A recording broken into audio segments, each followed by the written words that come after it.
주신 하나님의 말씀은 스가랴 9장 말씀입니다. 오늘 읽은 말씀 9장부터는 스가랴서의 후반부에 해당합니다. 8장까지가 전반부 말씀이고요. 9장부터 후반부인데 전반부와 문체와 어조가 확연하게 다릅니다. 8장까지는 중심 인물이 있었어요. 우선 스가랴가 자기가 말씀을 받아서 전한다고 스가랴가 나오고요. 그리고 스가랴가 전하는 말씀의 내용에 총독 스룹바벨 그리고 대제사장 여호수아, 그래서 스가랴, 스룹바벨, 여호수아라고 하는 중심 인물들이 등장합니다. 하지만 후반부에서는 더 이상 언급되지 않아요. 또 전반부에서는 아직 성전이 지어지지 않은 학개와 같이 스가랴가 같은 동시대에 사역하면서 멈춰졌던 성전 건축을 독려하는 그런 내용들도 같이 들어가 있는데, 오늘부터 읽은 이 후반부 말씀은 성전이 이미 지어졌다, 성전 건축이 되어 있는 것으로 그렇게 전제가 되어 있어요. 예를 들면 오늘 읽은 말씀 중에 8절 한번 보죠. 8절 앞부분에 보면 이렇게 되어 있죠. 내가 내 집을 둘러 진을 쳐서 적군을 막아 거기 왕래하지 못하게 하리라.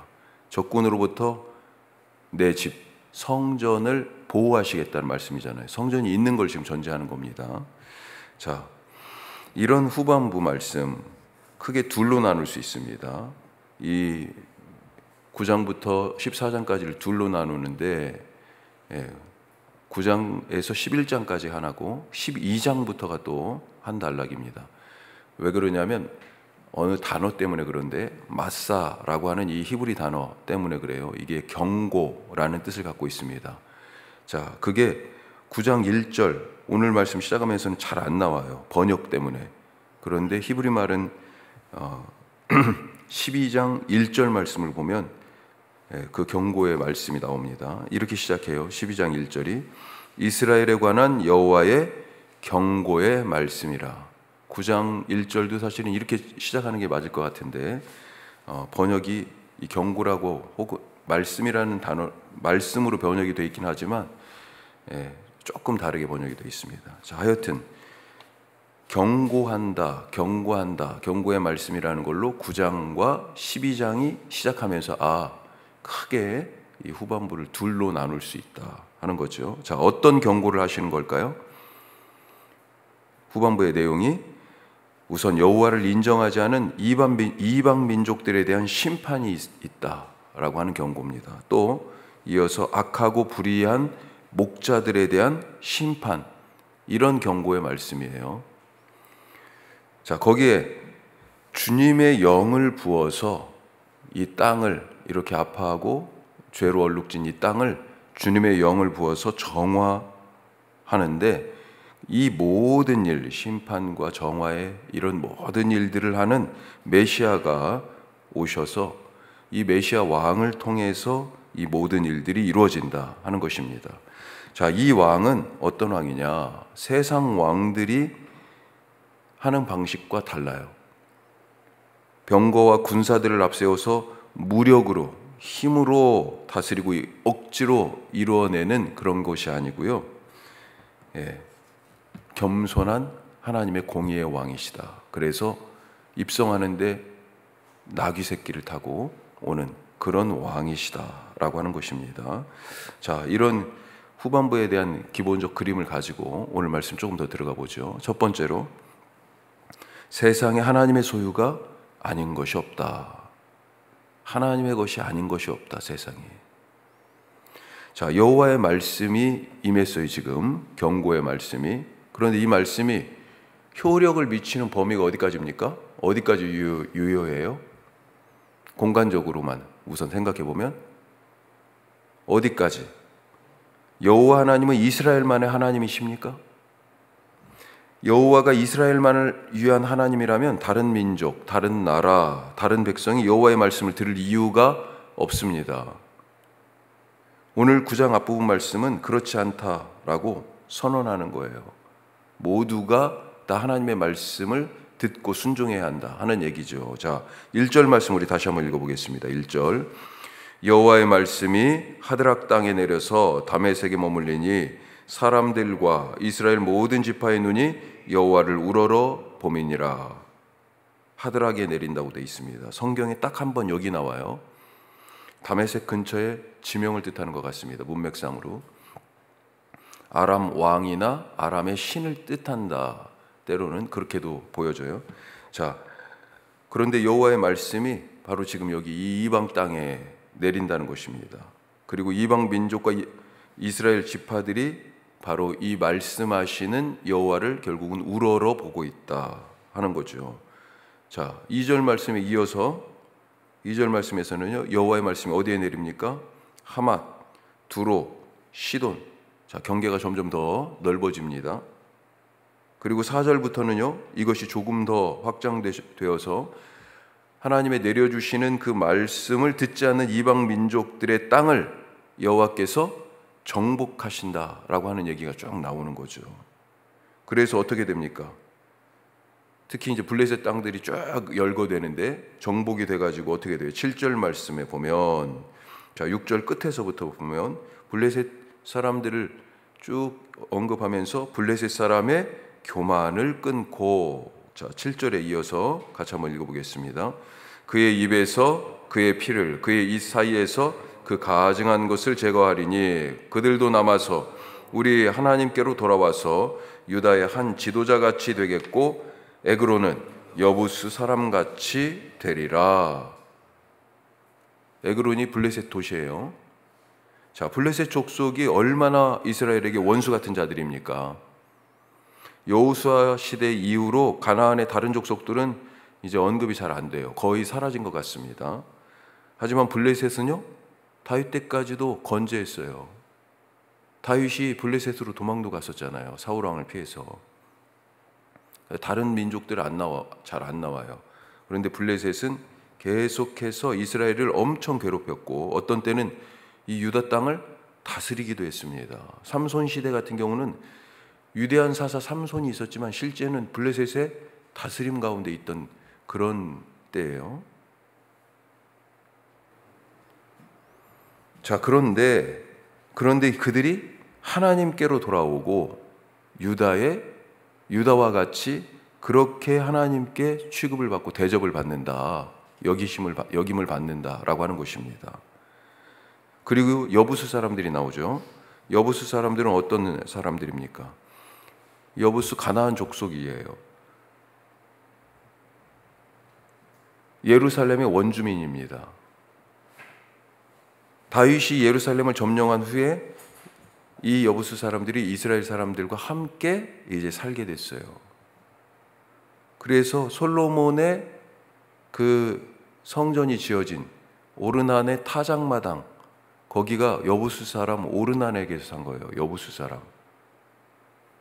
자, 다윗이 예루살렘을 점령한 후에도 이제 공존하며 함께 사는, 아까 블레셋 사람들도요, 이스라엘의 한 지파 같은, 지도자 같은 그런 대접을 받고, 여부수 사람들도 그런 때가 이제 온다는 것입니다.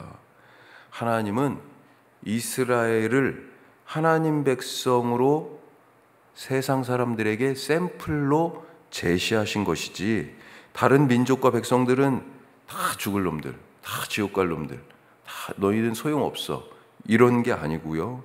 그렇게 버릴 사람들로 취급하면서 이스라엘만 선택하신 것이 아니다라고 하는 것입니다. 하나님은 천지를 만드신 분이잖아요. 천지를, 세상 하늘과 땅, 이 모든 것에 속한 것 중에 하나님께 속하지 않은 것이 어디 있어요? 모든 사람, 모든 생명이 다 하나님에게서 왔습니다. 따라서 예수님이 십자가에서 몇 사람만 위하여 죽은 것이 결코 아닙니다. 모든 사람을 위해 죽으셨어요. 하지만 모두에게 구원의 문이 열렸지만 믿는 자만이 그 구원의 문에 들어가는 거죠. 오늘 내게 은혜 주신 분이 내 옆에 있는 저 사람, 도저히 은혜 바깥에 있을 것 같은 저 사람에게도 은혜 주셨음을 우리가 알 수 있기를 바랍니다. 자, 두 번째로, 겸손하신 왕이 오신다. 왕이 오시는데 오는 메시아가 겸손해요.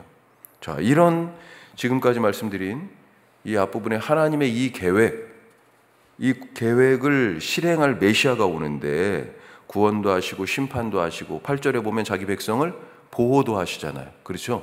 자, 그런 일들을 실행할 메시아가 오시는데 이분은 세상의 왕과 다르다. 어떻게 다릅니까? 우리가 대표적인 말씀, 나중에 예수님도 이 말씀을 이루시죠. 예루살렘 입성하면서. 자, 9절 말씀 같이 보겠습니다. 9절. 시온에 따라 크게 기뻐할지어다. 예루살렘에 따라 즐거이 부를지어다. 보라, 내 왕이 내게 임하시나니 그는 공의로우시며 구원을 베푸시며 겸손하여서 나귀를 타시나니 나귀의 작은 것 곧 나귀 새끼니라. 심판하신다, 구원하신다, 우리를 지키고 보호하신다, 막 이런 말씀들을 들으니까요, 여호와 하나님에 대한 기대가 잔뜩 되죠. 야, 하나님이 하실 거야. 그렇게 소망이 부풀어 있습니다.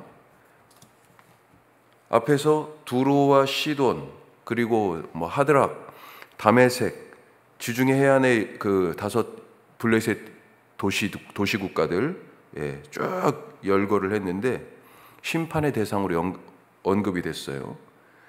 그런데 사실 이 도시들은요, 북방의 왕들, 여러 제국들이 위에서 왔다 갔다 했잖아요. 아시리아, 바벨론, 페르시아, 그리고 이 뒤에는 헬라 제국, 이런 왕들이 북방에서 정복하러 내려왔을 때 그 루트를 사실은 열거한 겁니다.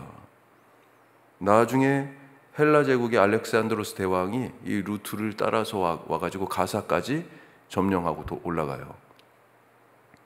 자, 이들이 어떻게 정복했습니까? 무슨 수단으로? 강력한 군사력입니다. 강력한 군사력. 그리고 그 상징이 말과 병거예요. 자, 그런데 하나님의 말씀을 이룰 메시아 왕, 어떤 모습입니까? 오늘 읽은 이 9절 말씀처럼 나귀를 타고 와요. 그것도 나귀 새끼입니다. 사람 하나 태울 수 있을까요? 복음서에 보면 예수님은 나중에 마가복음에 아직 한 번도 사람을 태운 적이 없는, 이렇게 되어 있습니다. 그런 나귀 새끼를 데려오라고 하고 타고 들어가셨어요.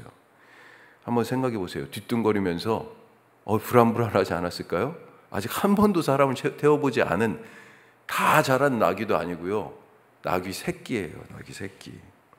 말이 좋아서 겸손의 왕이지 어떻게, 무슨 수로 공의를 세우고 어떤 방법으로 구원을 베풀 겁니까? 그런 말은 아무나 할 수 있는 거지 뭐. 예? 방법이 있어야 할 거 아니에요. 하지만 분명한 것은요, 이렇게 안 될 것 같은 이 방법이 하나님의 방법이었습니다. 세계사에 나오는 아시리아나 바벨론이나 페르시아나 헬라 제국의 왕들이 그 무시무시한 군사력으로 땅을 떡 먹듯이 막 이웃의 다른 나라의 땅을 그렇게 정복해 나갔지만 어떻게 됐습니까? 바벨론도요, 몇십 년 못 갔어요. 100년도 못 간 거죠. 순식간에 사라졌습니다. 하나님은 무력이 아니라 무력을 사용하셨습니다. 자, 앞에 무자는 뭐예요? 칼, 군사력의 그 무자예요. 뒤에 무력은요? 없을 무자예요. 없을 무자. 힘이 아니라 무력, 아무 힘도 없는 그 무력을, 없을 무자의 무력을 사용하셨어요. 그 고백이 바로 창세기에 있지 않습니까? 무에서 유를 창조하셨잖아요. 아무것도 없는 중에. 철저한 패배로 승리를 이루셨잖아요. 그게 바로 예수님의 십자가 아닙니까? 십자가의 방법으로 자기 백성을 결국 구원하셨습니다. 그 하나님을 믿으니 우리의 믿음이 얼마나 귀하고 아름답습니까? 그래서 그 믿음 가진 자에게 오늘 이런 복을 말씀하시는 거예요. 16절 보십시오. 요즘 우리 예배 시간에 사죄 선언으로 읽어드린 말씀인데 16절에 이날에 그들의 하나님 여호와께서 그들을 자기 백성의 양떼같이 구원하시리니, 같이 합니다. 그들이 왕관의 보석같이 여호와의 땅에 빛나리로다. 아멘. 이런 복이 오늘 우리에게 주어졌습니다. 세상에 강력한 그런 힘, 딱 봐도 저 정도면 야 저렇게 힘이 세? 문제가 해결될 것 같아. 그런 방법이 아니고요. 십자가에 무기력해 보이는 그런 방법으로 하나님이 하셨어요. 우리의 힘으로 하는 게 아닙니다. 오늘도 주님이 우리 속에서 당신의 방법으로 주님의 뜻을 이루어 가시는 그런 하루, 복된 날, 왕관의 보석같이 그분을 믿기 때문에 번쩍번쩍 빛나는 주님이 칭찬하시는 삶 되시기를 주의 이름으로 축복합니다. 기도하겠습니다. 오늘 크게 두 가지 말씀 나눴습니다. 하나님의 말씀이 내리지 않는 곳이 없습니다. 주님, 내게 주신 말씀, 저 사람에게도 주신 줄 믿습니다. 서로 존중하고 그를 어떻게 하면 하나님 안에서 같이 함께 주의 뜻을 이루어갈 수 있을 것인지, 아직 예수 믿지 않는 자들은 전도할 수 있도록 기도하시고 예수 믿는 믿음 안에 있는 자들은 함께 세워져 갈 수 있도록 또 기도하시길 바랍니다. 세상에 하나님의 소유가 아닌 것이 없습니다.